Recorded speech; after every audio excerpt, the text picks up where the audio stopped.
This is Geometry, Semester 2. This is the 5th unit in Semester 2 called Circle, Angles, Arcs. It's the second lesson, Arcs by Chord, Angle Practice. Right? Arcs by Chord, Angle Practice. It's on creatormath.com under the Geometry tab.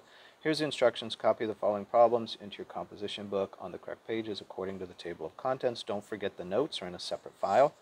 You're going to do those notes on those pages also to help explain these problems. I'm just going to go over the problems here, and it'll cover some of the notes, but the notes create the full, give you the full story, all right? This is creatormath.com under the Geometry tab. Find this title here, right? Line it up with that table of contents.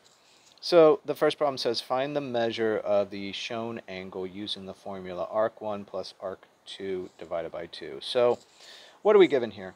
We're given a circle, okay? Trace that over a little bit. A circle, the definition of a circle is the set of points an equal distance from the center. Here's the center.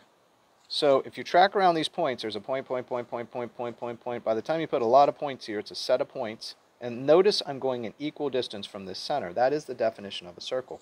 So this area here is not the circle. This line here is the circle. If I pointed to the circle, I'd have to put my pen right on that line. So that's the circle. Notice also there are two things called a radius and a diameter. Radius goes from the center to the circle, and it's r. And then there's a diameter, which goes through the whole distance. And you might remember that r stands for rat, or some other word that's small, and d, diameter, stands for dinosaur, which is big, and therefore dinosaur, d, diameter is the longer distance across the circle, radius is the smaller.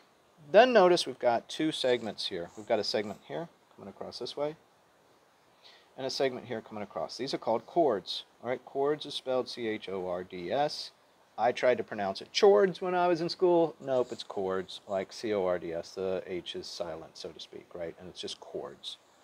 A chord goes from the circle to the circle, not through the center. Notice they are not passing through the center. That would be a different situation. So we're dealing with chords, and we're dealing with two of them. The interesting situation that two chords intersecting inside the circle but not at the center, right? That's what a chord is. It sets up a couple things here. We've got an arc here. So arc is on the outside of the circle and interior angle is on the inside here. So there's an interior angle and an arc created, and an arc on this side and an interior angle. They're asking us, what is the interior angle here? Because these two angles are vertical angles from each other, they're equal. So once we find out x, we'll know what it is over here also. The measure of the angle shown is the average of the two arcs. Average means you take the two arc measures, divide them by 2. And we're going to get the value of this interior angle to the arcs. All right? So what we have here is x equals arc1 plus arc2 divided by 2. Chord, secant, diameter. We'll go over secant later. We went over diameter, radius. I just made some notes to make sure I remember what to talk about here. All right, fine. I got it all. So we're going to do arc equals. We've got 50 degrees out here. It'd be nice if we had degrees on these. 50 degrees plus 40 degrees is the other one, divided by 2. We're simply averaging those two arcs. They're arcs because they're on the circle. 50 and 40 is 90. Divided by 2, x equals 45 degrees. All right, so this interior angle here of these chords is 45 degrees. And this is the fun thing that that chords do. Chords set up this fun relationship, and so teachers love it, and they give you a bunch of problems, right? Find the measure of the shown angle. Same problem. The value of x is equal to the average of the two. I'm going to go straight to 50 degrees plus 60 degrees. I'm not going to rewrite the formula because it's so straightforward to me at least. And average being add the 2 and divide by 2. X equals 110 degrees divided by 2. X equals 55 degrees. Piece of cake. Notice we're dealing with arcs related to the two chords that do not cross in the center of the circle.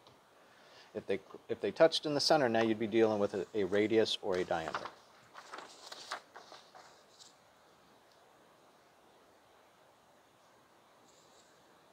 Find the measure of the shown angle using the formula. Okay, they're just repeating. I'm going to go straight and do it. I can do these rather quickly now that I know the drill.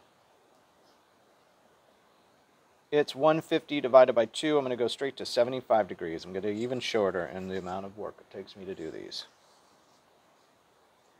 Here they're giving me generic angles. They're giving me A, B, and C. Again, the center of the circle is somewhere in here, so I know I'm dealing with two chords intersecting.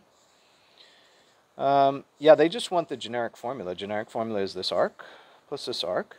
And we're going to talk about minor and major arcs in a bit, but we don't need to deal with it now. It's just A plus B, and we're dividing it by 2 to average it, and that's going to equal C. A plus B divided by 2 equals C. Oh, piece of cake. Looks complicated at first, I guess, but the relationship is so straightforward that...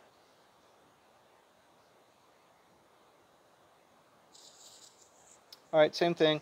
Now we have an unknown here, so we have the two combined. Let's call this one X, right? We have the two arcs. We have arc 1 plus arc 2 over 2, and that equals this interior angle here.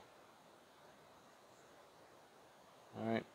The interior angle is 70. Let's fill in the parts we have and make a better 70. One of the exterior is 80. 80 degrees plus. We don't know one of the exterior arcs. And exterior arc is redundant. Once you say arc, it means exterior over 2. So let's set up an equation. This is great. We're going to put a parentheses here to help our brain see. Let's multiply both sides by 2. The 2's cancel because 2 over 2 is 1. We're left with 2 times 70 is 140 equals 80 plus x. So it comes straight down. We're going to subtract 80 from both sides. It's a very simple two-step equation, I guess we might call it. 80 minus 80 is 0, gone. So we're left with an x on this side of the equation. Remember that equals makes a center line when we're solving equations. And 140 minus 80 brings us to 60 degrees. And so this one over here, this arc, is going to be 60 degrees. So we just were left with sort of a backwards problem and solved it backwards. What do they want here? If A is 60, so let's label it. A is 60 degrees. B is 40 degrees. What's C? Equals what? Okay, so let's call it x. X equals the average of the two. I'm going to go straight to 60 plus 40. Divided by 2. 60 plus 40 is 100. Divided by 2. X has got to be 50 degrees. Again, find this assignment by name. For this lesson, for the notes, for your comp book, here's the name right here. Follow it specifically on creatormath.com under the geometry tab. And then these problems do go in your comp book with the notes.